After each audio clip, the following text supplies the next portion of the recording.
নির্বাচন কমিশন সংক্রান্ত এই পর্যন্ত যত আইন, বিধিমালা, নীতিমালা, প্রজ্ঞাপন, ম্যানুয়াল এবং আরও একটা জিনিস আছে যে কি যেন ঘোষণাপত্র জাতীয়, যা দেখেছি মোট 17টা আইন কানুন আছে। এত বেশি আইন কানুন হওয়ার ফলে এগুলো পরিপালনের ক্ষেত্রে খুব একটা মনিটরিং থাকে না। এখন মানুষের যদি সিভিক সেন্স ওই পর্যায়ে না যায়, তাহলে আমরা অনেক কিছু আচরণ বিধিমালা করতে পারবো, কিন্তু পালন করা যাবে কিনা এবং সেটা মনিটরিং করে তার বিরুদ্ধে ব্যবস্থা নেওয়া যাবে কিনা সেটাও লক্ষ্য রাখতে হবে। এই মাইকের ব্যবহারটাও অনেকটা সেরকম। এখন গ্রাম পর্যায়ে কে কত ফ্রিকোয়েন্সিতে কী মাইক ব্যবহার করবে, এটা কে মেনটেন করবে, কে মনিটর করবে, কে এর বিরুদ্ধে ব্যবস্থা নেবে। সুতরাং বাস্তবায়নক কোনো সুপারিশ হলে আমার মনে হয় সেটা পালনযোগ্য হবে। রাজনৈতিক দল এবং প্রার্থীদের জন্য নির্বাচনী সময়ে আচরণ বিধিমালা যেটা আছে সেটা সংশোধনের জন্য বোধহয় একটা মিটিং হয়েছে নির্বাচন কমিশনে। সেটার প্রেক্ষিতে কিছু কিছু বিষয়ে ওনারা সাংবাদিক সম্মেলন করে অথবা ব্রিফিংয়ে বলেছেন। তাতে দেখা যাচ্ছে প্রার্থীদেরকে পরিবেশের দিকে লক্ষ্য রেখে পোস্টার পরিহারের বিষয়টা উল্লেখ করেছেন। যদি সব রাজনৈতিক দল একমতে আসতে পারে সেই বিষয়টা পালন করা যাবে, কারণ পোস্টার লাগানোটা বিভিন্ন দিক থেকে পরিবেশের জন্য ক্ষতি, আর্থিক অপচয় এবং এগুলা নিয়ে অনেক রকমের সমস্যার সৃষ্টি হয় প্রার্থীদের মধ্যে, কর্মী সমর্থকদের মধ্যে। সেটা সবাই ঐক্যমতে আসতে পারলে আমাদের সে বিষয়টা মেনে নিতে কোনো আপত্তি নেই। দ্বিতীয় হচ্ছে বিলবোর্ড জাতীয় প্রচার প্রচারণার যে প্রচলন করতে চাচ্ছে, এটা আমার মনে হয় যে সবাই গ্রহণ করবে, এটা সবার জন্য একমত হবে। একই প্ল্যাটফর্মে ওঠে ইশতেহার, নির্বাচনী ইশতেহার করাটা, সেটা যদি সবাই একমত হয় এটাও ভালো প্রস্তাব। কিন্তু নির্বাচনী আচরণবিধি লঙ্ঘনের দায়ে নতুন করে যে প্রার্থিতা বাতিলের যে বিধান করার প্রস্তাব করা হচ্ছে, এটা নির্বাচন কমিশন যদি আইনটা ঠিকমতো পড়ে দেখে, এটা অলরেডি নির্বাচন কমিশনের হাতে আছে।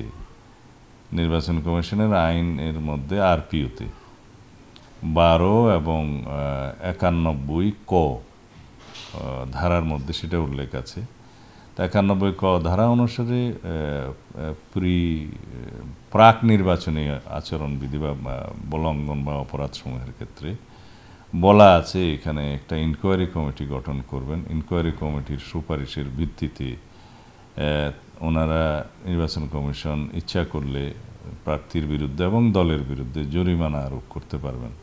তখনকার সময়ে 91 ক ধারার 6 উপদফা অনুসারে, 6 গ উপদফা অনুসারে 1 লক্ষ টাকা জরিমানা করার সর্বোচ্চ এবং 20,000 টাকা সর্বনিম্ন জরিমানা করার প্রার্থী এবং দলের বিরুদ্ধে সেটা বিধান আছে। এখন সম্ভবত সেটা 1.5 লক্ষ টাকা করেছে বলে শুনেছি।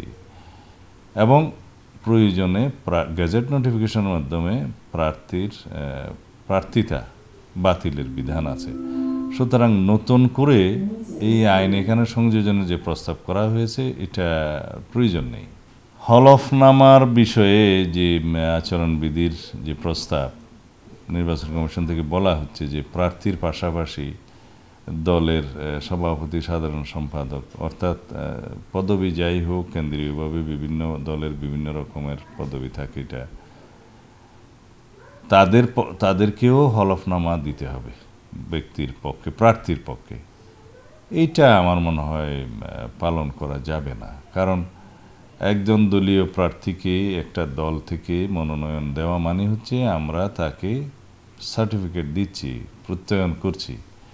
সেই দল তাকে নতুন করে আবার তার পক্ষে হলফনামা দেওয়ার তো মানে নেই। হলফনামাটা সাধারণত প্রযোজ্য হয় ব্যক্তির ক্ষেত্রে, যে একটা ব্যক্তি তার বিভিন্ন বিষয়ে হলফনামা দিয়ে বলবে যে আমার এই সম্পদ আছে, আমার বিরুদ্ধে এই মামলা আছে, আমি এই বিষয়গুলো যেগুলো চাওয়া হয় হলফনামার মধ্যে সেই তথ্যগুলো দিবে।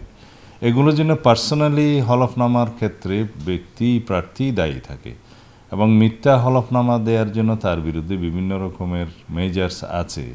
এবং এই হলফনামা একটা পাবলিক ডকুমেন্ট হয়ে যায়, সেই তথ্যগুলো অনেকে ব্যবহার করতে পারে, তার বিরুদ্ধে মিথ্যা হলফনামা দেওয়ার জন্য মামলাও হতে পারে। তো সেই ক্ষেত্রে সেটা প্রার্থী এবং ব্যক্তির পর্যায়ে থাকাই উচিত বলে আমরা মনে করি। ব্যক্তির পক্ষে, প্রার্থীর পক্ষে একটা দল একই সাথে মানে সিমুলটেনিয়াসলি হলফনামা দেওয়ার যে বিধানটা ওনারা প্রস্তাব করছে, এটা সমর্থনযোগ্য না।